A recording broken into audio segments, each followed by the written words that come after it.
क्या कभी सोचा है कि किसी देश का नक्शा, वो भी भारत जैसे देश का, रातों रात कैसे बदल सकता है? आज हम इसी दिलचस्प कहानी की तह तक जाएंगे कि भारत की जो अंदरूनी सीमाएं हैं वो असल में कितनी लचीली हैं। याद है 5 अगस्त 2019? ये वो तारीख है जिसने भारत के नक्शे को, जैसा हम जानते थे, हमेशा के लिए बदल दिया। जम्मू और कश्मीर रीऑर्गेनाइजेशन एक्ट आया और बस एक झटके में पूरा का पूरा भूगोल ही बदल गया। जरा सोचिए, एक पूरा राज्य जिसकी अपनी चुनी हुई सरकार थी, उसे 2 हिस्सों में बांट दिया गया, और वो भी ऐसे हिस्से जो सीधे केंद्र सरकार के कंट्रोल में आ गए। सवाल ये उठता है कि ये मुमकिन कैसे हुआ? यही वो पहेली है जिसे हम आज सुलझाने वाले हैं। तो ये समझने के लिए कि ऐसा कैसे हो पाता है, हमें थोड़ा पीछे चलना होगा, एकदम शुरुआत में, भारत की नींव पर, यानी हमारे संविधान पर। संविधान का जो सबसे पहला आर्टिकल है, आर्टिकल 1, वो कहता है इंडिया, जो कि भारत है, राज्यों का एक संघ होगा। अब यहाँ ये जो शब्द है ना, संघ या यूनियन, ये बहुत बहुत महत्वपूर्ण है। ये सिर्फ एक शब्द नहीं है, ये एक ऐलान है। इसका मतलब ये है कि भारत अलग अलग राज्यों के बीच हुए किसी अग्रीमेंट का नतीजा नहीं है, बल्कि ये एक पूरी एकीकृत इकाई है। और यहीं से एक बहुत ही पावरफुल आइडिया निकलकर आता है, an indestructible union of destructible states, मतलब विनाशी राज्यों का एक अविनाशी संघ। इसका सीधा सा मतलब यह है कि भारत एक देश के तौर पर अखंड है, उसे कोई नहीं तोड़ सकता। लेकिन इसके अंदर जो राज्य हैं, उनकी सीमाएं बदली जा सकती है, उन्हें फिर से बनाया जा सकता है, और हाँ, उन्हें खत्म भी किया जा सकता है। तो सवाल उठता है कि एक स्टेट और एक यूनियन टेरिटरी में आखिर फर्क क्या है? चलिए इसे आसान भाषा में समझते हैं। एक राज्य मतलब स्टेट एक तरह से एक स्वायत्त परिवार जैसा है, जो अपने ज्यादातर फैसले खुद लेता है। वहीं एक केंद्र शासित प्रदेश या यूनियन टेरिटरी उसी परिवार के एक बच्चे की तरह है, जिसका सारा मार्गदर्शन और कंट्रोल माता पिता यानी केंद्र सरकार के हाथ में होता है। एक में पावर बटी हुई है, दूसरे में सीधा कंट्रोल है।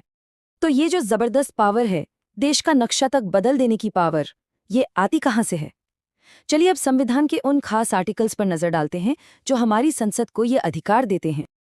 देखिए, ये सारी की सारी शक्ति असल में संविधान के बस 2 मैजिकल आर्टिकल्स में छिपी हुई है, आर्टिकल 2 और आर्टिकल 3। जी हाँ, सिर्फ ये 2 आर्टिकल्स हमारी संसद को राज्यों की सीमाओं पर लगभग अनलिमिटेड पावर दे देते हैं। अब सवाल ये है कि इन आर्टिकल्स के तहत संसद कर क्या क्या सकती है? वो नए राज्य बना सकती है, किसी मौजूदा राज्य के एरिया को बढ़ा या घटा सकती है, उसकी बाउंड्रीज को पूरी तरह से बदल सकती है, और तो और किसी राज्य का नाम तक बदल सकती है।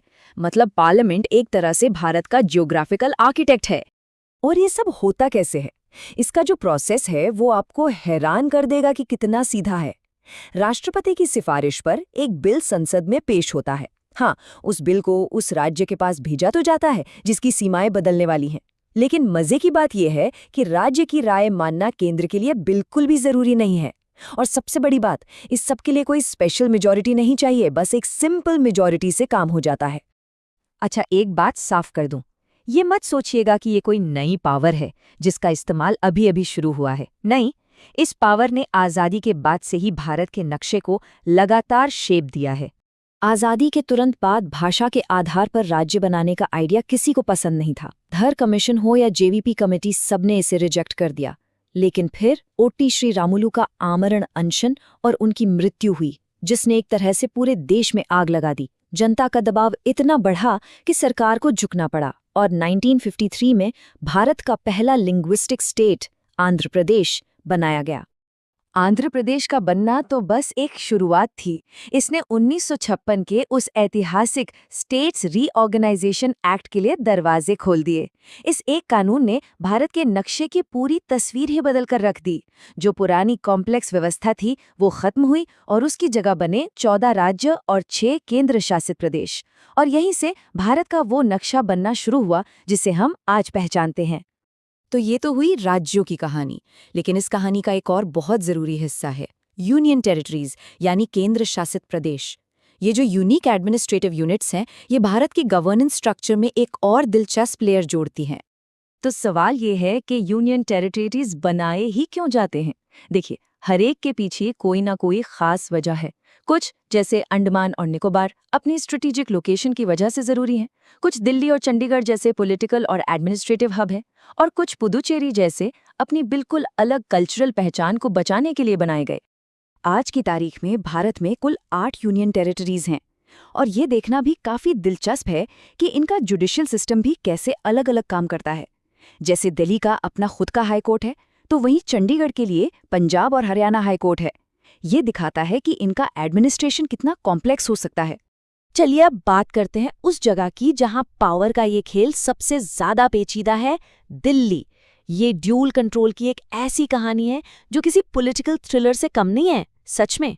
संविधान का आर्टिकल 239 AA दिल्ली को एक चुनी हुई सरकार तो देता है, लेकिन जो असली पावर है, मतलब पुलिस, लॉ एंड ऑर्डर और जमीन, वो केंद्र के पास ही रखता है। नतीजा क्या होता है? दिल्ली की चुनी हुई सरकार और केंद्र के भेजे हुए लेफ्टिनेंट गवर्नर के बीच पावर को लेकर एक कभी न खत्म होने वाली खींचतान, एक ऐसी लड़ाई जिसका फैसला बार बार सुप्रीम कोर्ट को ही करना पड़ता है। तो इन सब से हमने क्या समझा? यही कि भारत का नक्शा कोई पत्थर की लकीर नहीं है, ये तो एक लिविंग, ब्रीदिंग डॉक्यूमेंट है जो देश के साथ साथ बदलता है, इवॉल्व होता है। और ये जो सीमाओं को बदलने की ताकत है ना, ये कोई कमी नहीं है, कोई फ्लॉ नहीं है, बल्कि ये हमारे संविधान का एक फंडामेंटल फीचर है।